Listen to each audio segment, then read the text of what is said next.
Hello বন্ধুরা, কেমন আছেন সবাই? আশা করি সবাই ভালো আছেন এবং আরেকটি নতুন ভিডিওতে আপনাকে স্বাগতম। বন্ধুরা, আমরা নর্মালি ফটোশপ নিয়ে সব ধরনের ভিডিও করে থাকি। এরপরেও যে কোনো সাবস্ক্রাইবারের যদি কোনো প্রকার সমস্যা হয় সেক্ষেত্রে কিন্তু আমরা অন্য অন্য কোনো বিষয়ে সে যদি জানতে ইচ্ছুক হয় আমরা কিন্তু সেক্ষেত্রেও কিন্তু ভিডিও করে থাকি। ওকে বন্ধুরা, আজকে একটি কথা বলি যে আমার কিছুদিন আগে একটি সাবস্ক্রাইবার বলেছিল যে আমার বিজয় নিয়ে একটু সমস্যা, আপনি একটু বিজয় নিয়ে একটু ভিডিও বানান। ওকে, আমি বিজয় নিয়ে একটি ভিডিও বানাইছিলাম, কিন্তু ভিডিওটা মেবি এক সপ্তাহ পরে ভিডিওটা কপিরাইট এসেছে। আসলে অনেকটাই খারাপ লাগছে, কিন্তু তারপরে অনেকটাই ভালো লাগে যেন আমার সাবস্ক্রাইবার গেলা আমার প্রতিটা ভিডিও তারা দেখে এবং তারা আমার ভিডিও সম্বন্ধে কোনো কিছু বুঝতে না পারলে তারা অবশ্যই কমেন্ট করে এবং তাদের সমস্যাগুলো আমার সঙ্গে শেয়ার করে। আর আমি যথাসাধ্য চেষ্টা করি তার আর তার তার সমস্যাগুলো সমাধান দেওয়ার জন্য। ওকে বন্ধুরা, আপনার যদি এরকম কোনো কোশ্চেন থাকে অবশ্যই আপনি করবেন। আমি এ ধরনের কোনো সফটওয়্যার নিয়ে যদি কোনো আমি ভিডিও দিয়ে থাকি সেটা আমার সম্পূর্ণ আপনি পেজে পাবেন। আমি আমার চ্যানেলে দিব না, যেহেতু কপিরাইট এসেছে। আমি এরপরে কোনো যদি সফটওয়্যার নিয়ে কোনো প্রকার কোশ্চেন থাকে অবশ্যই কোশ্চেনটা করবেন, কিন্তু আমি আমার সেই ভিডিওটি আমি আমার ইউটিউবে চ্যানেলে না দিয়ে আমি আমার পেজে দিয়ে দিব, আপনারা সেখান থেকে দেখে নেবেন।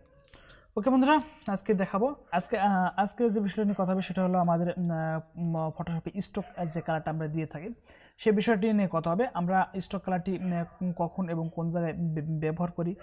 আসলে বন্ধুরা, আমরা স্টক কালারটি বিভিন্ন সময় বিভিন্ন জায়গায় ব্যবহার করি যেন আমাদের লেখাটা অনেকটা সুন্দর করার জন্য। এবং আমরা যখন স্টক কালারটি ব্যবহার করি ফটোর জন্য, যখন আমরা ফটোটির চারপাশ দিয়ে যখন বর্ডার লাগে তখন আমরা কিন্তু স্টক কালারটা ব্যবহার করে থাকি। ওকে বন্ধুরা, আপনারা স্টক কালারের সম্বন্ধে পুরো আলোচনা হবে।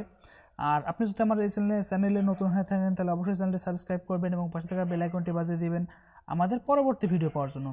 আর আপনার যদি কোনো প্রকার সমস্যা থাকে অবশ্যই আপনি আমার এই ভিডিওতে আপনি কমেন্ট করতে পারেন এবং আপনার সমস্যার সমাধান দেওয়ার চেষ্টা করবো ইনশাল্লাহ।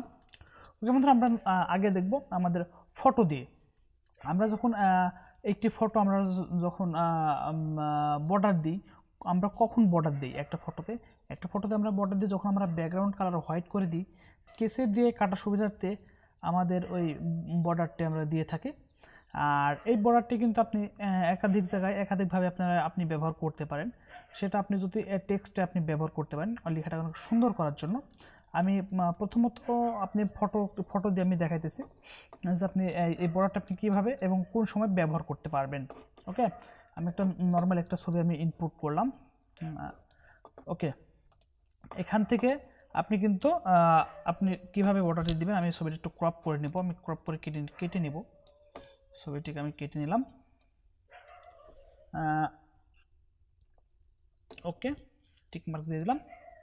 আপনি এই ছবিটি কাটার পরে আপনি এইখান থেকে ছবিটাকে যখন আপনি দেখেন, আমি কিন্তু ব্যাকগ্রাউন্ড যেহেতু আমি হোয়াইট করেছি, আমি এই হোয়াইটের জন্য আমি কিন্তু এই বিষয়টি আমি আরেকটু এই ছবিটি হোয়াইট দেওয়ার পরে আমি কিন্তু ছবিটা যখন আমি প্রিন্ট দেবো একটা পেজে, যখন আমি সেটাকে সাজানোর জন্য যখন আমি এই সাজানোর পর যখন প্রিন্ট দেবো তখন কিন্তু আমাদের কাটতে গিয়ে ছবিটা একটু তেড়া বেঁকা হবে।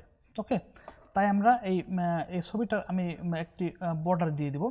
আমি নর্মালি কিবোর্ড আমি এ বাটন প্রেস করলাম, কন্ট্রোল এ বাটন প্রেস করার পর আমি আপনি যে সিলেক্ট বাটনটি আছে সেই সিলেক্ট বাটনে ক্লিক করলাম। সিলেক্ট বাটনে ক্লিক করার পরে যে মডিফাইয়ের পর যে বর্ডার অপশন আপনি সেখানে ক্লিক করেন এবং এখানে আপনি এক দিয়ে দেন এবং ব্যাকগ্রাউন্ডে গিয়ে আপনি ব্ল্যাক কালারটা দিয়ে দেন। ওকে, এবং কিবোর্ডে আপনি ডিলিট বাটন প্রেস করেন। দেখেন ছবিটাতেও অলরেডি বর্ডার হয়ে গেছে। ছবিটাতে অলরেডি আপনার কিন্তু বর্ডার হয়ে গেছে। আপনি এভাবে কিন্তু বর্ডারটি আপনি দিতে পারেন। আপনি যদি মনে করেন যে না আপনি আরও অন্য কোনোভাবে আপনি বর্ডার দেবেন, আপনি কিন্তু তবুও দিতে পারবেন। সেটা হলো আরেকটাভাবে দেওয়া যায়, সেটা হলো বর্ডারটি আরও একটু চিকন হয়। আপনি যেমন আমি যেভাবে বর্ডার দিলাম বর্ডারটি কিন্তু একটু মোটা হয়েছে, এই বর্ডারটি আরও একটু চিকন করা যায়। আপনি যদি কন্ট্রোল এ বাটন প্রেস করেন, এ বাটন প্রেস করার পরে কন্ট্রোল কন্ট্রোল নয় অল্টা, এখান থেকে আপনি যদি অল্টাতে ই আর এস বাটনটা প্রেস করেন তখন কিন্তু এই স্টক যে অপশনটি আছে সেই অপশনটি কিন্তু চলে আসবে। এখান থেকে আপনি শুধু আপনি আপনি কালারটা সিলেক্ট করে দিবেন এবং ওকে দিয়ে দিবেন, দিয়ে দিলেই কিন্তু এটা কিন্তু কালার হয়ে গেল।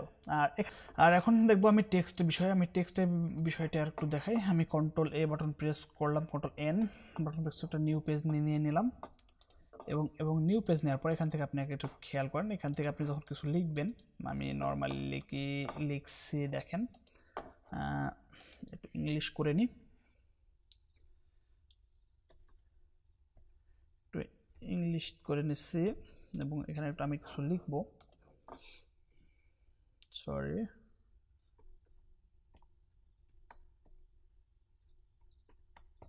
ওকে। আমি কিন্তু এটা লিখে ফেলছি, এটা লিখলাম, লেখার পরে আমি এটাকে যে কোনো একটা কালার দিয়ে দিলাম, ওকে।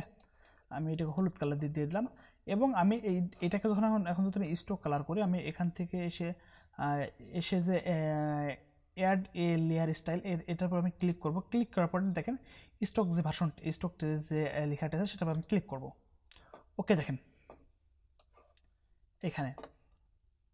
এখানে আপনি কিন্তু এখন দেখেন এটা কিন্তু স্টক কালার হয়েছে। এবার আপনি যদি সাইজ একটু বাড়াতে চান, দেখেন আপনি স্টক কালারটি এভাবে বাড়াতে পারবেন। দেখেন আসলে এই স্টক কালারটি হচ্ছে কিন্তু সম্পূর্ণ আউটসাইডে আছে। দেখেন আপনি এখান থেকে ইনসাইড, দেখেন এই কালারটি ইনসাইড হলে আপনি কিন্তু ওটা বুঝতে পারছেন না, এবং যদি সেন্টার দিয়ে দেন, দেখেন সেন্টার মানে লেখার মাঝখানে সে কালারটা নিয়ে আসছে।